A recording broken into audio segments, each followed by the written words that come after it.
AM 1230 우리 방송 오늘의 미국 시사 포커스 시간입니다. 오늘은 유럽과 미국 사이에 벌어진 큰 판돈의 협상을 이야기해 보겠습니다. 그것도 도널드 트럼프 대통령과 유럽연합 집행위원장이 나란히 앉아서 우리는 해냈다고 선언한 그 순간으로부터 시작이 됩니다. 일요일 스코틀랜드의 고풍스러운 트럼프 소유 골프장, 거기에서 무역의 룰이 새로 쓰였습니다. 자동차부터 농산물까지 대부분의 품목에 대해서 15%의 상호 관세, 그리고 유럽연합이 앞으로 미국산 에너지 7,500억 달러어치, 그리고 군수물자를 포함한 총 6천억 달러의 미국 투자 확대를 약속했습니다. 트럼프 대통령은 사상 최대 규모의 무역 합의라며 손뼉을 쳤고, 유럽연합의 수장인 폰데어 라이언 위원장도 힘들었지만 결국 해냈다며 화답했습니다. 이 이야기의 뒷면을 한번 낱낱이 한번 들여다보도록 하겠습니다. 이 합의의 시작은 세게 시작한 트럼프식의 협상 방법이었고 그게 먹혀 들어갔습니다. 불과 며칠 전까지만 해도 트럼프 대통령은 이런 말을 했습니다. 8월 1일까지 합의 못하면 유럽연합의 그 제품에서 30%의 관세를 때릴 거다라고 거칠게 밀어붙입니다. 실제로 트럼프 대통령은 이전에도 중국, 일본, 심지어 우방국들에게 이런 식으로 관세 압박을 해왔습니다. 그 전략이 이번에도 통했습니다. 30%라는 위협이 결국 15%로 절반이 됐고, 대신 유럽은 에너지와 무기를 사들이기로 한 것입니다. 15%라는 수치만 보면 별거 없어 보일 수 있습니다. 하지만 이게 자동차, 반도체, 제약, 농산물까지 포함한 거의 모든 제품에 적용이 되는 균일 관세입니다. 특정 품목만 따로 때리는 것도 아니고 전반적으로 무역의 룰이 평평해진 것이죠. 한마디로 미국 입장에서는 이제 좀 공정해졌어 라고 말할 수 있는 협정이 되고 있습니다. 유럽연합 입장에서는 이 15%라는 숫자가 사실 마음에 들지는 않습니다. 처음에는 유럽은 10%의 선을 원했기 때문입니다. 게다가 이전보다 자동차에 매겨지는 관세가 훨씬 올라갔습니다.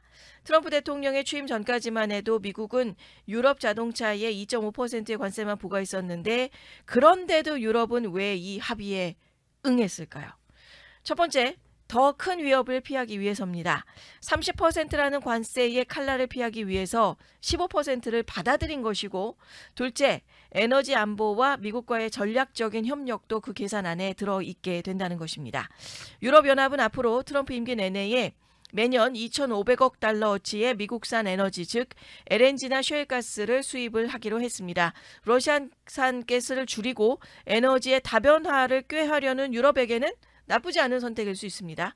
또 하나, 군수 물자까지 미국에서 구매한다는 점도 주목할 부분입니다. 이는 미국의 방위 산업체에 막대한 이익이 될 뿐 아니고 미국과 유럽 사이에서의 안보적인 유대감도 더 강화하는 의미를 담고 있기 때문입니다. 그렇다면 이 합의가 트럼프 대통령에게 어떤 의미가 있을까요? 먼저는 정치적인 홈런이다라는 표현이 다가옵니다. 공화당 전략가들은 이번 거래는 트럼프와 미국 국민 모두에게 홈런이다라고 표현하고 있다는 점입니다. 첫째, 트럼프 대통령이 늘 주장해 왔었던 마가, 미국 우선이 실제 성과로 나타난 셈입니다. 자국의 산업 보호, 에너지 수출, 무역의 불균형 시정, 그동안 말로만 있었던 것들을 실제 숫자로 증명해낸 시간이 유럽연합과의 협의 내용이 되고 있고, 둘째로 이게 2026년의 중간선거나 이후의 대선에도 큰 무기가 될 수 있다는 점입니다. 유럽을 상대로, 어떻게 보면 유럽을 가장 덩치가 큰 물동량으로 우리가 생각을 해봤을 때 유럽을 상대로도 강하게 협상을 해서 실익을 챙긴 지도자, 이런 이미지를 심어주는 데에 이번 협상이 더할 나위 없이 좋은 재료가 되고 있기 때문입니다. 그렇다고 해서 모든 게 끝난 것은 아닙니다. 의약품이나 반도체 부문은 아직 완전한 합의에 도달하지 못했습니다. 트럼프 행정부는 의약품은 특별한 분야라면서 별도의 협상 테이블을 열겠다고 밝혔고, 반도체 관련해서도 2주 내에 조사 결과를 발표하고 이후에 조치를 취하겠다라고 말했습니다. 말인즉슨 앞으로도 그 긴장은 계속된다라는 뜻을 담고 있습니다. 그래서 의약품과 반도체 부분은 우리가 더 시간을 가지고 또 한 번 깊이 있게 살펴봐야 되는 카테고리로서 자리를 한다는 점이죠. 또 철강과 알루미늄은 여전히 50%의 초고율 관세가 유지됩니다. 이것은 유럽과 미국 모두에게 중복 과잉 생산 문제를 안고 있기 때문이고 폰데어 라이언 위원장이 공동 대응책을 마련하겠다라고 밝힌 부분으로서 어제까지 속보로서 올라온 내용이 이렇게 정리가 되고 있습니다. 자, 그런데 이번 협상을 보게 되면 트럼프의 무역 전략이 이제는 위협에서 타협으로 전쟁에서 외교로 전환되는 모습을 엿볼 수가 있게 됩니다. 물론 트럼프식 협상 수레는 여전히 강하게 때리고 나중에 대화하는 방식이 남아 있습니다. 하지만 이번 협상은 그 방식이 어느 정도 먹히고 있다는 것을 보여주고도 있습니다. 그렇다면 마지막으로 이런 질문을 해볼 수 있겠죠. 이 협정이 진짜 윈윈이 될 수 있을까? 미국의 산업은 보호를 받고 유럽은 에너지 안보를 얻고 무역도 다시 흐름을 찾을 수 있을지를 지켜보게 되는 것 같습니다. 자, 여기까지가 미국과 유럽연합의 관련 내용이었다면 그렇다면 이제 대한민국과 미국과의 관세 협상은 어찌 될 것인가? 여기에도 우리가 시선을 집중할 수밖에 없습니다. 향후 한국과의 관세 협상을 둘러싼 전망과 그 주목 포인트를 살펴보겠습니다. 유럽연합도 했고 일본도 했는데 그렇다면 한국은 이라는 게 미국의 압박 논리를 우리가 예상해 보게 되는 점입니다. 이번 유럽연합과의 합의처럼 미국은 한국에도 관세율 상향 압박을 가할 명분을 얻었습니다. 특히 자동차 관세가 한국에게도 굉장히 민감한 문제인데 유럽연합의 자동차 관세를 15%로 조정할 만큼 한국도 같은 수준으로 맞춰야 공정하다라는 논리가 등장할 수 있다는 점이죠. 트럼프 행정부가 이미 한미 FTA 개정 이후에도 여전히 한국산의 자동차 관세 인하를 미루고 있는 상태이기 때문에 이 이슈가 다시 부상할 수 있다는 점 우리가 주의 깊게 살펴야 되는 내용이 됩니다. 트럼프 대통령은 무역 균형, 특히 미국의 대한국 무역 적자를 오랫동안 문제 삼아 왔습니다. 이번에 유럽연합의 사례처럼 미국이 에너지, 셰일가스나 LNG 같은 거, 그리고 군수물자, 농산물 수입 확대를 한국에 요구할 가능성이 있고 또 한국은 이미 미국산의 LNG 수입을 늘리고 방산 구매도 계속 확대하겠다고 하는 점은 유리한 카드가 되지만 여기에서 그거 플러스 앞으로도 더 많이 사라라는 압박은 계속될 수 있다는 점입니다. 유럽연합과 마찬가지로 또 철강이나 알루미늄에는 고율 관세 유지 가능성도 우리가 여전히 배제할 수 없는 카테고리가 됩니다. 한국도 철강과 알루미늄에는 여전히 고율 관세 섹션 232 조치가 적용이 되고 있고 한국은 이미 그 수출 제한량인 쿼터를 받아들여서 면제를 받는 방식을 택했지만 이번 유럽연합 협상에서 철강 관세가 50%로 유지가 됐다라는 점을 본다면 한국의 철강 수출에 대한 추가 규제 가능성도 좀 열려 있는 상태로서 우리가 한번 바라볼 수 있는 내용이 되고 있다라는 점.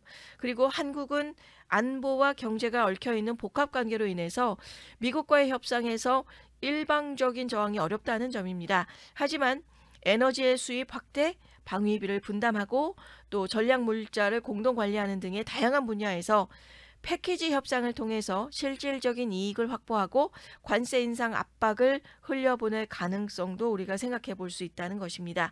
여기에서의 협상 대응 전략에는 동맹 플러스 실익의 균형을 함께 담아가야 되는 한국의 입장을 우리가 좀 깊이 있게 살펴보게 되는 것 같고요. 또 트럼프 행정부는 한국에게도 유럽연합과 유사한 관세 협상을 요구할 가능성이 상당히 높고 또 미국산 에너지나 군수물자 구매 확대를 카드로 해서 자동차, 철강 등에서 상호 양보를 이끌어낼 수 있는 돌파구를 우리가 충분히 생각해 볼 수 있는 부분들이 있다는 점입니다. 이번 어제 있었던 유럽연합과의 협정, 미국 내의 언론과 전문가들 사이에서도 정치적으로 절실한 성과였다. 트럼프 대통령의 전략적인 승리다라는 평가를 받고 있습니다. 특히 유럽연합이 민감하게 가지고 있었던 자동차 산업을 포함을 해서 미국의 요구를 대부분 수용했다는 점에서 트럼프 행정부가 미국 내의 정치적으로도 중요한 반전과 발판을 마련한 셈이 되었다는 점입니다. 다만 이 협정은 구체적인 세부 내용보다는 포괄적인 합의에 가깝습니다. 보수 성향 싱크탱크인 헤리티지 재단조차 큰 기대는 금물이다라고 선을 긋고는 있습니다. 트럼프 행정부가 빠른 시간 내에 성과를 부각시키려다 보니까 향후의 실질 협상 과정에서 그 논란이 재점화될 가능성도 배제할 수는 없다는 점입니다. 그렇다면 왜 유럽연합이 이처럼 미국 측의 요구를 대폭 수용할 수밖에 없었을까요? 핵심은 경제와 안보를 두 가지를 다 같이 생각해야 된다는 점입니다. 독일과 프랑스, 이탈리아 등의 수출에 크게 의존하는 유럽 국가들은 미국과의 무역 전쟁이 현실화될 경우에 자국 산업에 치명적인 타격을 입을 수밖에 없는 상황이라는 점입니다. 특히 독일은 자국 주력 산업인 자동차가 직접적인 위협을 받을 수 있었기 때문에 유럽의 단일 시장의 분열을 막기 위해서 미국의 손을 내밀었다는 분석입니다. 또한 우크라이나 전쟁의 장기화로 인해서 러시아의 위협이 커진 지금 이 상황이 유럽 국가들이 미국과의 안보 동맹을 더욱 견고히 할 필요성을 절감하고 있는 타이밍이라는 시점, 그리고 일본이 미국에게 농산물 시장 일부 개방, 대규모 투자를 양보한 배경도 이러한 안보 전략과 무관치 않다는 점이 이미 입증이 된 바 있고요. 결국 이번 유럽연합과의 무역 합의가 경제협정을 넘어서서 정치와 외교적인 복합 전략의 산물이라고 할 수 있을 것이고, 트럼프 대통령이 이것을 내년 선거 국면에서 어떤 식으로 활용할지, 또 유럽이 이 합의 이후에 어떠한 실익을 챙기게 될지는 앞으로의 주요 관전 포인트가 되고 있습니다. 아마도 트럼프 행정부는 유럽연합도 했으니까 한국도 해야 된다라면서 새로운 무역 협상의 테이블을 열 것으로 보입니다. 그리고 그 결정을 해야 되는 시간은 계속해서 흘러가고 있는 상황이고, 이번 주 안에 이 모든 한국과의 협상도 마무리가 되는 시점으로 우리가 지켜봐야 되는 주요한 내용 중에 하나로 자리를 하고 있는 부분입니다. 미국산 에너지를 더 사고, 또 철강 수출은 제한하고, 자동차에는 또 다른 룰을 요구할지 모를 것 같습니다. 한국 정부가 이 복잡한 협상판 위에서 어떤 카드를 내밀고 또 어떤 선을 지킬 것인지, 이것이 앞으로 우리가 주목해야 되는 대목이 되고 있는 것 같습니다. 이상 오늘의 미국 시사 포커스 시간이었습니다.